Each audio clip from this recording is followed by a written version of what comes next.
Good morning students. आज हम पढ़ते हैं क्लास 9th की बुक कृतिका से चैप्टर 2 मेरे संग की औरतें। चैप्टर की राइटर है, लेखिका है मृदुला गर्ग जी।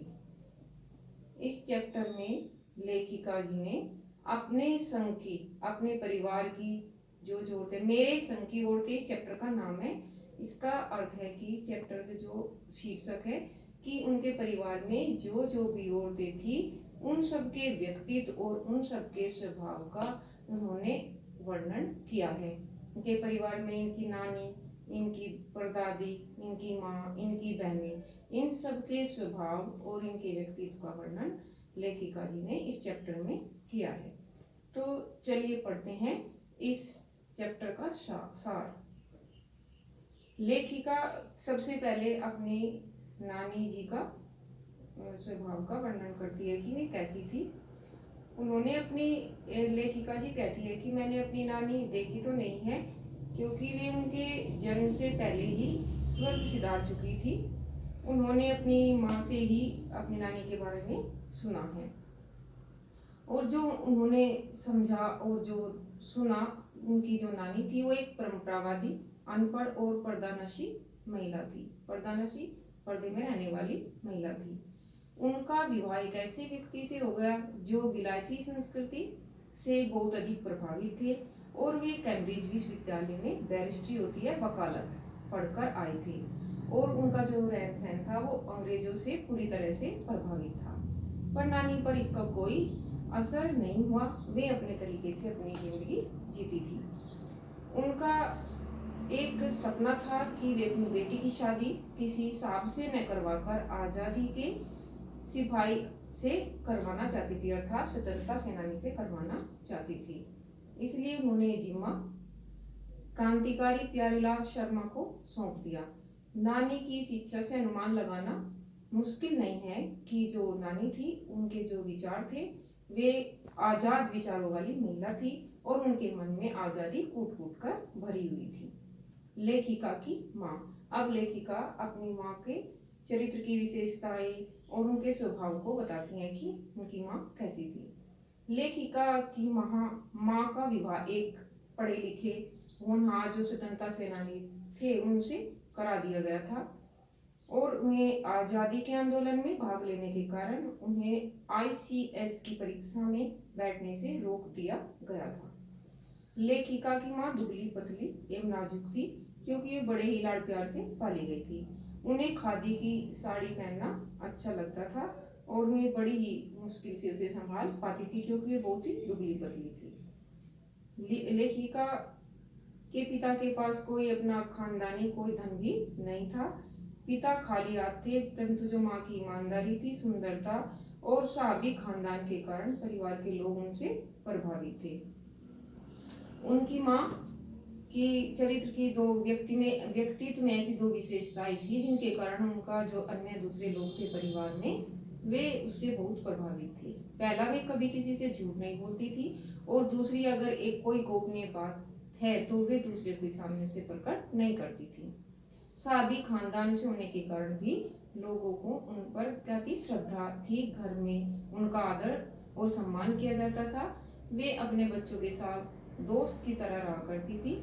मातृत्व की जो कमी थी उनके पिता पूरी कर दिया करते थे। वे बच्चों से ज्यादा घुल मिलकर नहीं रहती थी। वे उनके खान पान में भी ज्यादा रुचि नहीं लेती थी। अब लेखिका की परदादी कैसी थी, उनका स्वभाव कैसा था। वे लीक पर से हटकर चलने वाली महिला थी।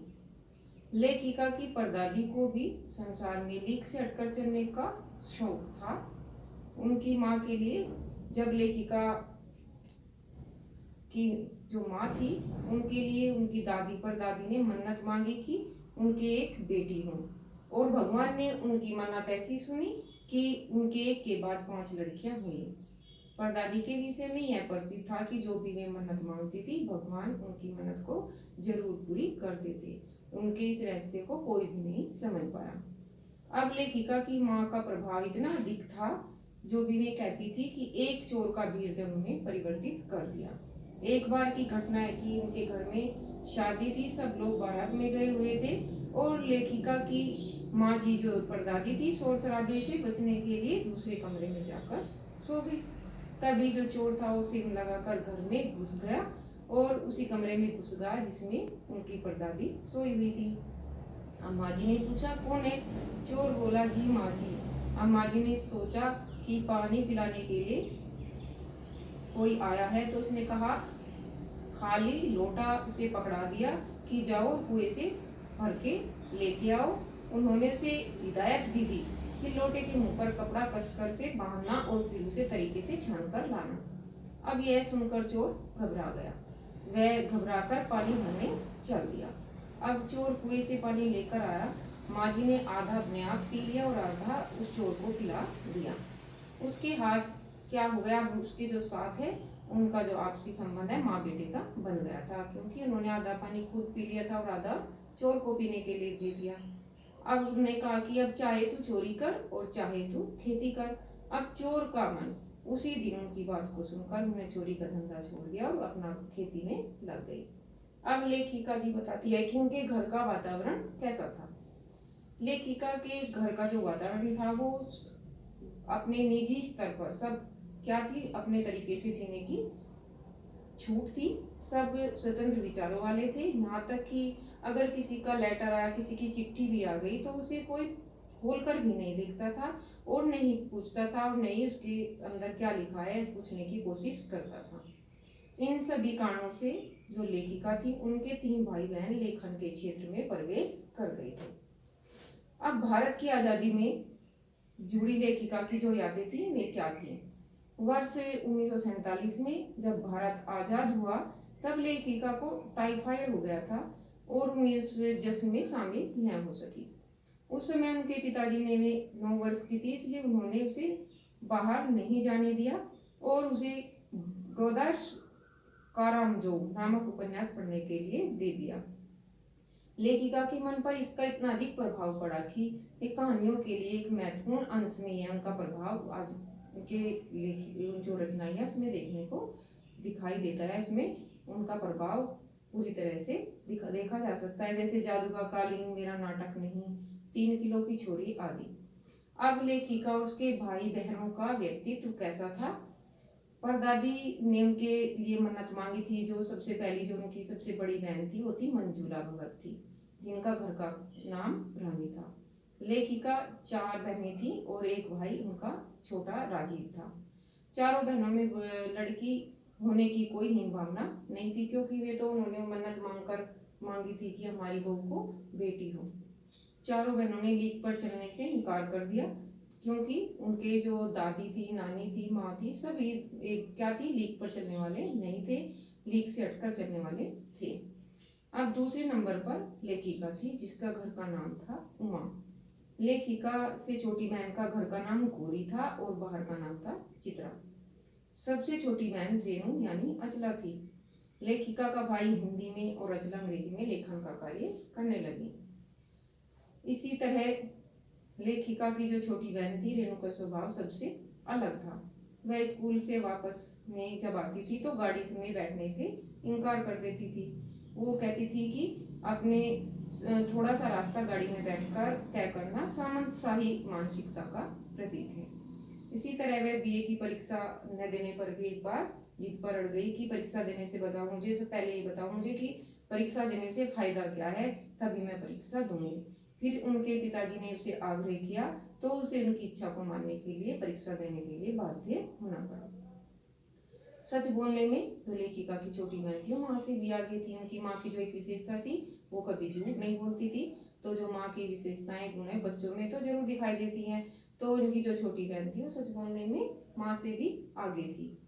एक बार बचपन में चन्नल थी मैया को पत्र लिखकर उनका फोटो मंगवा लिया। तीसरी बहन चित्रा भी जो दबंग किस्म की थी, स्वयं पढ़ने में कम और दूसरों को पढ़ाने में ज़्यादा लगी रहती थी, इसलिए जब परीक्षा में अंक आते थे तो वे अपने शिष्यों से कम ही रह जाती थी। लेखिका उसकी बहन की जो शादी थी उन्हें कैसे हुई, उन्होंने अपनी शादी कैसे की। शादी के समय उनके नज़र में लेखिका की नज़र में एक लड़का आया और उन्होंने ऐलान कर दिया कि शादी करूंगी तो इसलिए लड़के से करूंगी। और यह बात लड़के को भी बता दी कि एक बार वह जो ठान लेती है वही करती है। अब लड़के ने उनके सामने हथियार डाल दिए और उसी लड़के के साथ उसकी शादी हो गई। उनकी छोटी बहन अचला ने भी ठीक से पढ़ाई लिखाई करके पिताजी की इच्छा अनुसार शादी कर ली। अब लेखिका को लगता कि मेरी बहन पूरी तरह से लीक पर चलने वाली नहीं है, लेकिन जब वो 30 की उम्र तक पहुंची तो उसने भी अपना लेखन कार्य करना शुरू कर दिया। अब लेखिका द्वारा जो सामाजिक कार्य थे वे क्या क्या किए गए। लेखिका विवाह के बाद बिहार के एक कस्बे डालमिया नगर में गई, जहां पर औरतें पर्दे में रहती थी और उनमें अपने पति के साथ बैठकर भी नाटक या फिल्म नहीं देख सकती थी। लेकिन एक से पुरुष महिला एक साथ बैठकर पिक्चर भी नहीं देखते थे। ऐसी मानसिकता वाले लोगों के बीच जाकर उन्होंने ऐसे उन्हें तैयार किया कि अब मैं पराये मर्दों के साथ बैठकर भी नाटकों में भाग लेने लगी। 4 वर्ष तक नाटक करने के बाद उन्होंने जो धन इकट्ठा किया था उसे अकाल राहत कोष में जमा करा दिया। बाद में लेखिका कर्नाटक के एक छोटे से कस्बे बागलकोट में गई। तब तक उनके 2 बच्चे हो चुके थे जो स्कूल जाने की उम्र में पहुंच गए थे, लेकिन वहां कोई अच्छा विद्यालय, कोई भी अच्छा स्कूल नहीं था। अब विद्यालय खोलने के लिए वे कैथोलिक बिशप से हुई बहस के बाद उसने तय किया कि वह स्वयं ही एक अंग्रेजी, हिंदी एवं कन्नड़ 3 भाषाओं में पढ़ाने वाली प्राइमरी स्कूल खोलूंगी और कर्नाटक सरकार से मान्यता भी दिलवाएगी। उसने अपने बलबूते पर एक ऐसा प्राइमरी विद्यालय खोल दिया और अन्य अफसरों, जो बड़े बड़े घर के जो बच्चे थे, उसी विद्यालय में पढ़े। लेखिका की छोटी बहन रेणु। लेखिका स्वयं को अपनी छोटी बहन रेणु से कम आंकती है, फिर भी लेखिका अपने जिद्दीपन के कारण हर जगह सफल रही, विशेष रूप से लेखन के मंच पर। अब जो उनका लेखन कार्य था वो उस पर सबसे ज्यादा सफल रही। एक बार की घटना को याद करते हुए रेणु के विषय में लेखिका लिखती है कि दिल्ली में वर्ष 1950 के अंतिम दौर में 9 इंच तक बारिश हो रही थी, लेकिन रेणु की जो जिद थी वो स्कूल जाने की जिद थी कि वो स्कूल बस नहीं आई थी, लेकिन वो स्कूल जाने से मना किया, नहीं मानी और अपनी धुन की पक्की होने के कारण 2 मील पैदल चलकर स्कूल गई और उतना ही पैदल चलकर वापस आई, क्योंकि स्कूल बंद था और स्कूल की बस भी नहीं आई थी। रेणु के अकेले स्कूल जाने की धुन और उनके जो उत्पन्न जो अंदर रोमांच हुआ, तो इसको एकाकी और ऐसा लगा कि अकेले जाने में से बड़ा ही मजा आया होगा।